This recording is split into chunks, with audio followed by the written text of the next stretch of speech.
round 1 of top 64. We're back. We're getting further in. These are going to be some huge matches with big implications for whoever wins and loses this, right? Because not only are you being sent to losers if you lose this, we're getting it down to the only people that are left are the killers, right? And you do not want to be there.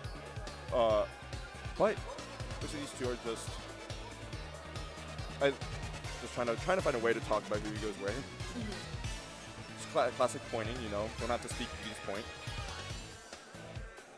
That definitely seemed, I mean, the comment that you made earlier about the killers in bracket, specifically the Sharks in the loser side, we were seeing Sharks from the very beginning of bracket. Even yesterday, it was surprising to see how many people ended up in losers. So it's like, great, you're round 2, you get to fight a top player, and now in losers, you get to fight yet another one who got knocked out of bracket early on. But regardless, we are at the point in the bracket where it is nothing but the high-level players who are remaining. Yeah. And wow, getting us started, we actually see this might be a button check. I'm not certain because I wasn't expecting to see this matchup. So, yeah, it's funny. It's also Raflow's using Miya's color. It is not Raflow going Steve. It is Miya, which is not super surprising. We have seen Miya use Steve quite a while now. But I do also wonder if they double blind, because both, like, we know Raflow plays a lot of characters. He has the Palu, he has the Game & Watch, and he has like the Samus. And Miya has the classic Game & Watch, but also the Steve for situations like this. And I think he didn't want to do the Ditto, but Steve is also very good with all 3 of those characters. So even if like he didn't get the matchup he wanted, he still has a decent matchup, right? Yeah, I think that it's very likely that interaction that we saw between the two on camera earlier was a declaration of their characters and then the selection being made. Yeah. So I think that's exactly what that is. Miya, however, has a whole lot of damage on him. Raflow finding the fire, and as well, Miya just going to be forced to find a little bit of spacing off stage, the timing as well. That gold is online, but just not a tool yet. However, if Raflow can take this stock where he stands already at 170%, this should be something he can do. Yeah, and we're seeing, oh, you got gold. We are seeing this game really just being played in the air mostly. And now we're, scrounging a little bit. The gold is going to be very dangerous, especially with his rage, right? We know Steve has pretty unbalanced skill power at times. The rage never helps with that. Or never helps the opponent with that. But Game & Watch is a character that, we see most of his kills come from really up smashes that shouldn't be hitting, or these offstage interactions. And Raflow is not finding that strong hit, and he's not getting Miya offstage either. No, exactly, Nick, because a whole lot of what we're seeing are just aerials. He's not really able to find... Oh, wow, great tech right off of the block. That was excellent from Raflow. But Miya still going to be looking for anything that he can in order to seal out with all of this rage. It is actually going to be the Nair all the way on the stage. Still, it is Raflow who is still finding all of these up airs, trying to get that damage worked up once again. No way that he's able to find the stock just yet, but he still needs to be careful for himself once Miya gets back to stage, because 100% as Game & Watch, that is very near dying. Versus Diamond 2. Which we did see Miya was playing enough to get the craft, right? To get the mining craft. Look, even like I felt like he was in disadvantage a lot that game. He has a lot of resources. F-tilt went straight through the cart. Did you see it was enough to hit him right over the minecart? And then that was where the minecart exploded, and Miya actually took all of the damage for that. So great move and perfect frame data finding from Raflow. Oh, I do like that from Raflow, not trying to go in. The hitbox was still out on the back here after it hit the bomb. But, yeah, I like that he's using the disjoints of the fair in order to find the bombs and then make it clank with anything that Miya is sending out. Still, oh, the Nair coming out right with the anvil. Definitely needs to be careful of that. Not enough to take the stock either, but he is way past full rage. So Miya feeling the last legs, and this is definitely kill percent. That down smash is absolutely going to take the stock for Miya, who now has... Oh, no way. Dude. This is you know, both of them at 2-0. It's as I'm like 90% sure that Miya has taken double the percent that Raflow has, and it's only a one-stock game. But finding your early combo is what you need for both these characters because well, we already saw Miya hit him like 3 times. He's already at 26%. This diamond's so scary. Like, you don't want to take all this damage. Miya did not think he hit that. No. No, and as you were saying, Raflow has just been played so carefully. At the point that he has Miya in the air, though, not a whole lot to be afraid of just yet. Did you see that he was able to store the minecart? So that might be something that we see later from Raflow, going to be that tool that we use when we need it. And Raflow's actually doing a pretty decent job at avoiding these minecarts. A lot of it is just like the letting it hit shield and rolling in. But Steve does have some like counterplay to that. I do wonder if that's going to be something that we do see later on. Just back air? Yeah. It is going to be something that we see later on.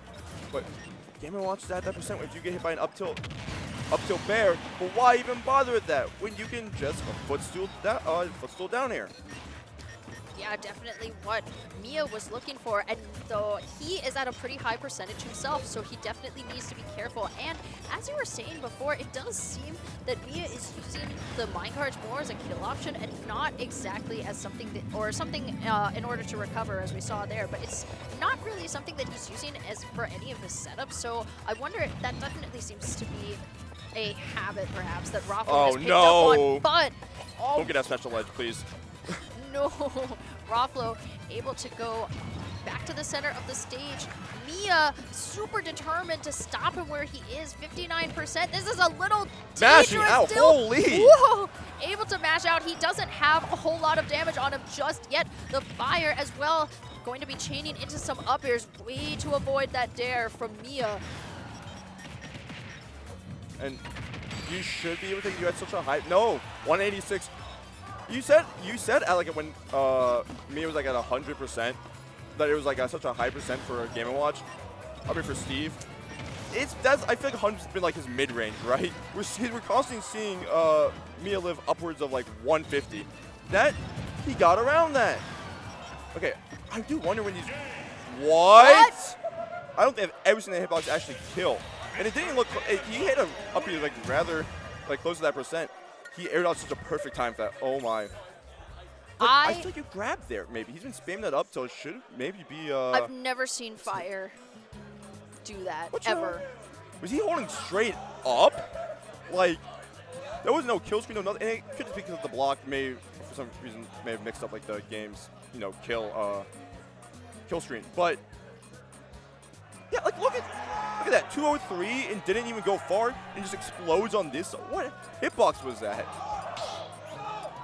Yeah, he was able to graze the block, but I don't think it was anything that helped him, that took the stock really either. That was a really interesting game, but getting us started with a win for Raflow. It looks like we are going to be switching off from the Game & Watch and instead going to Palutena. They seem to be pretty enthralled with this set happening on the side stream, though. So yeah.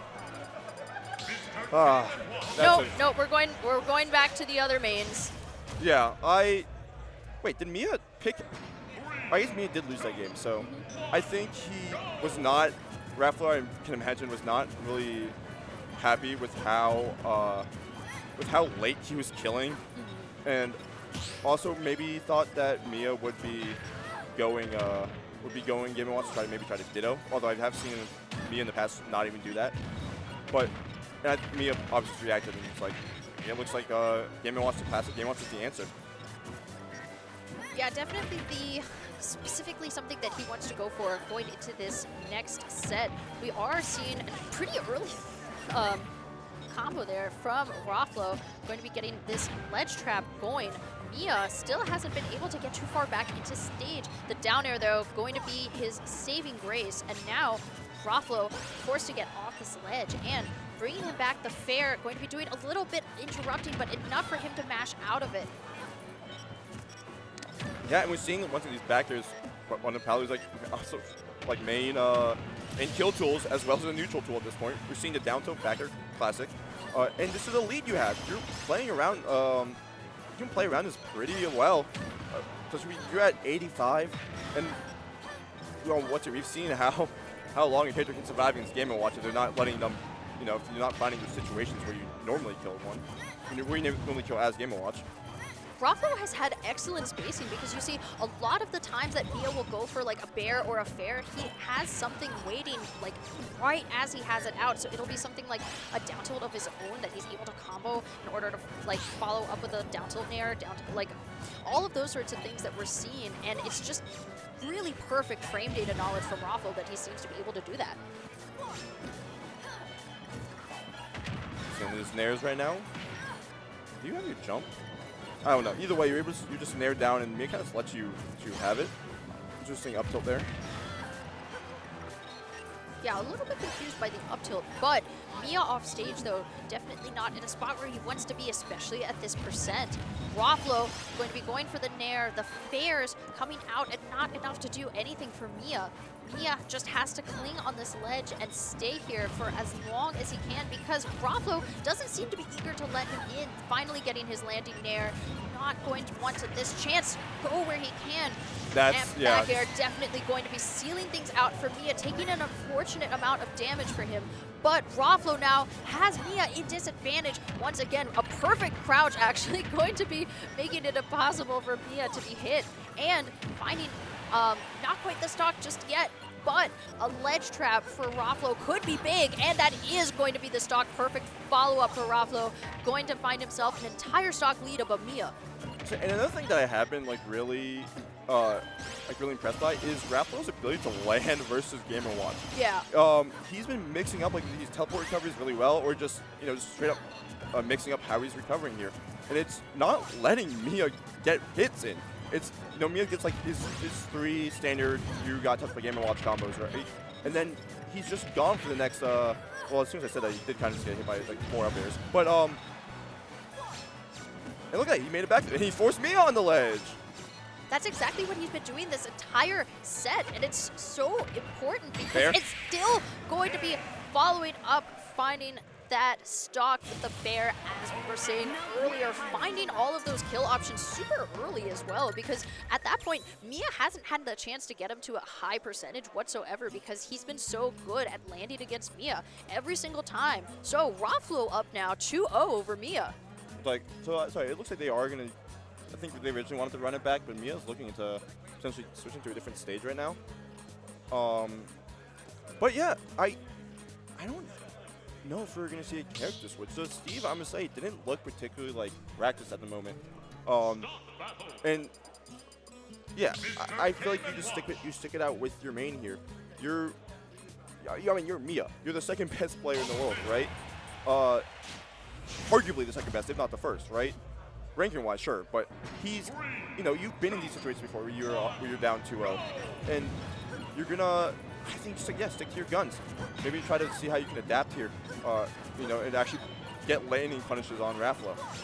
We did see some signs of life from Miya earlier as he was able to get a few up air chains in the previous game, but I wonder if that's something that maybe he can expound upon going into this next game.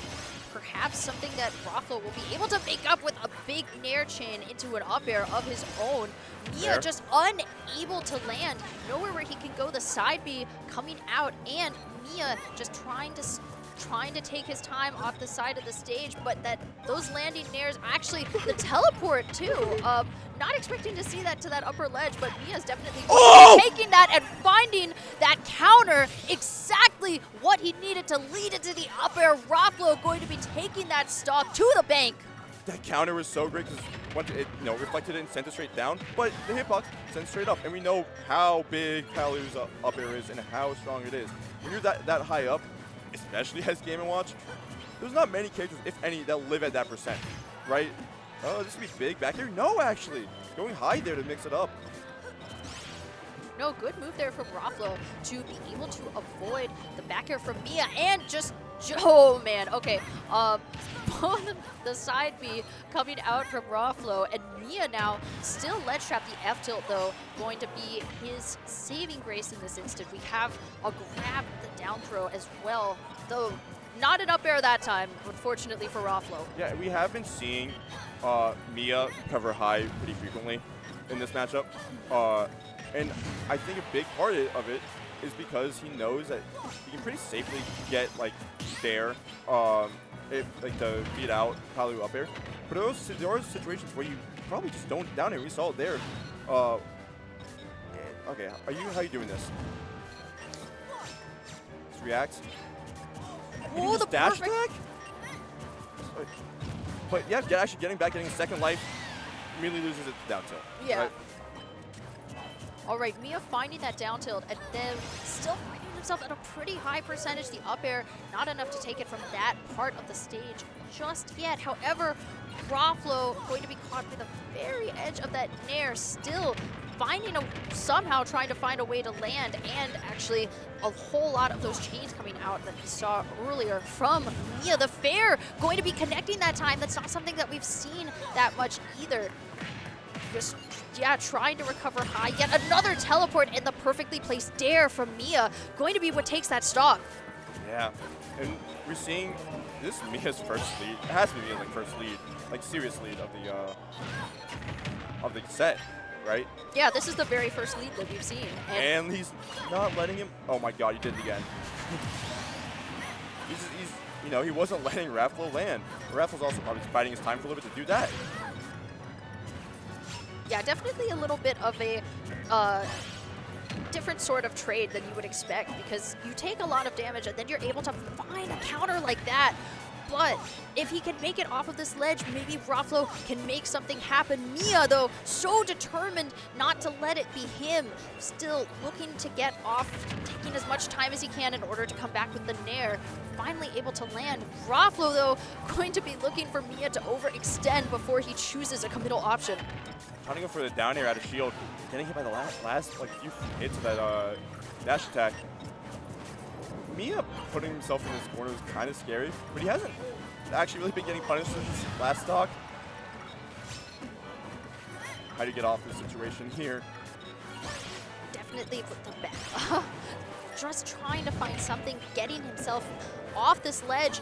Miya just going to be, oh man, the perfect air dodge there in order to get back, finding those invincibility frames. Miya just looking for anything, this grab as well. The back air not going to be something that follows through, as Raflow's timings with his teleport recovery have been incredible. Crouching in place, something that I would recommend, but Miya still not able to find the stock, as he seems to be determined in chasing down Raflow. The nairs coming out, not enough either, and a perfect parry. Not the dash attack, though. That's still not going to be what takes the stock. Grab? No. Back throw? Not this one. But I mean, if you get off wrong, you're dead. Great parry. You dash attacked out of that? You got away with it? Wow. Okay. I cannot believe Miya has been got out of that situation. Raflow has been so good at dealing with, like, forcing Miya to panic there, and he did panic. He dashed. Kyle, do we have a replay of that? Okay, so what do we have? Just catching the jump out of this position here. Yep. Because you don't really want to run straight in the game and watch there, especially at this high percent. Because you have dash attack, F tilt, and we have seen Miya loves to pull down tilt, right? So what's your option there?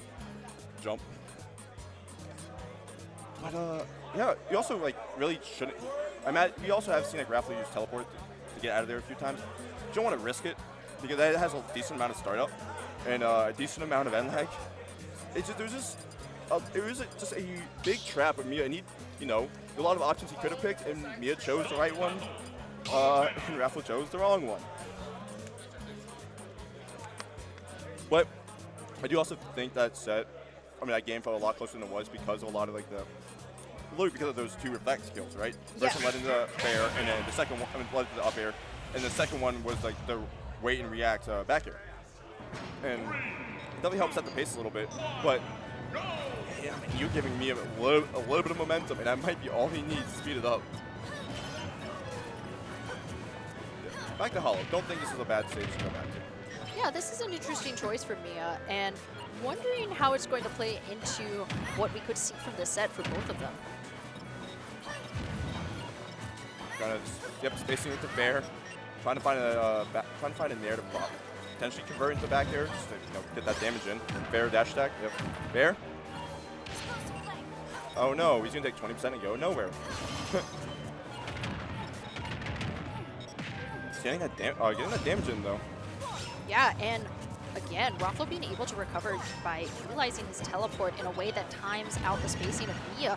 And Miya just going to be going a little high above that. Finally, that fair connecting. The nair coming out, getting hit by the very tail end of that. Miya now finding the ledge, finding himself being ledge trapped. And, ooh, okay, good teleport option there so that it can give him another chance at an edge guard. Raflow just lying in wait, just having Miya exactly at a spot where he just recovers with the nair. Of course he did it. Just let it swing, baby. And I do like these down tilts are actually so scary from Raflow because if you're at ledge, they send straight up. If you neutral get up into it, you just die outwards. Down air kill? Yeah, Sour Spot is strong enough to take it off the top, I guess. Did he just taunt? Am I tripping? All right, dash attack. How do you jump? You do, okay. Yes. But you don't hear. You should still be able to make it back unless Miya edge guards you, yeah, which he does. Those teleport recoveries are pretty easy to, actually edge guard when you force them to go low and they don't have a jump. But I mean, you still took the stock first if you're Raflow, so yeah, it would be great because you're about to take a lot of damage back. Yeah, not a whole lot of damage, thankfully. Raflow being able to get out of it, but still, the ledge trap from Miya is strong, and he's just going to be chased to this upper platform. The up airs coming out as well into the fire. Not going to be taking the stock at that percentage from that side of the blast zone, but still going to be finding that down throw, and Raflow trying to find his landings as well. So yeah, looking for a way to get this thing started. Forward air dash attack is a way to get your get this advantage state started. Oh, getting the down to reading the neutral get up correctly, but not gonna be able to actually hit it there. Missing the chair. Yeah, definitely going to be looking for another ledge trap for Raflow. That is not going to be enough to take Miya's stock either, but if he can just draw this out a little bit longer, get a couple more hits in, could be that Miya's still able to get off the ledge, and now he gets his own ledge trap scenario. But Raflow's just being sort of sent from side to side, and Miya has found that fair, and that's actually what does take the stock. Miya at 82%, so Raflow going to be trying to close this out as fast as possible, not letting him build any extra credit if he can help it. That F tilt is big. And that backer, once again, it's invincible. Shocker. Oh, he wanted the panic option, and there it was. There's a down. He's going high. He's trying to, of course, finally catching Miya on it. Yeah, great response from Raflow, being able to find that stock where it was, and Miya now just trying to bait out another panic option. The nairs coming out, a footstool. Away. Yeah, put it away. Get out of dodge. No more of that. Raflow going to be finding the dare as well, and nairs, fairs, just anything looking for us to get an approach. Not enough to overextend. Well, also, another thing is, even with, I would say, Miya playing a little more disadvantage, Raflow has been backing up more and more. But how are you going to get off this ledge situation, Miya? Just like that, by jumping there. Exactly, that is what seemed to be working for him previously. 25%, give or take. Getting off ledge in time. Now Miya in the ledge trap, and it is going to be the back air to follow it up. Raflow showing that through perfect tracing and timing, that is how you close out the set. 3-1 over Miya. That back air is easily the MVP of the set, right? We're seeing it a lot, so just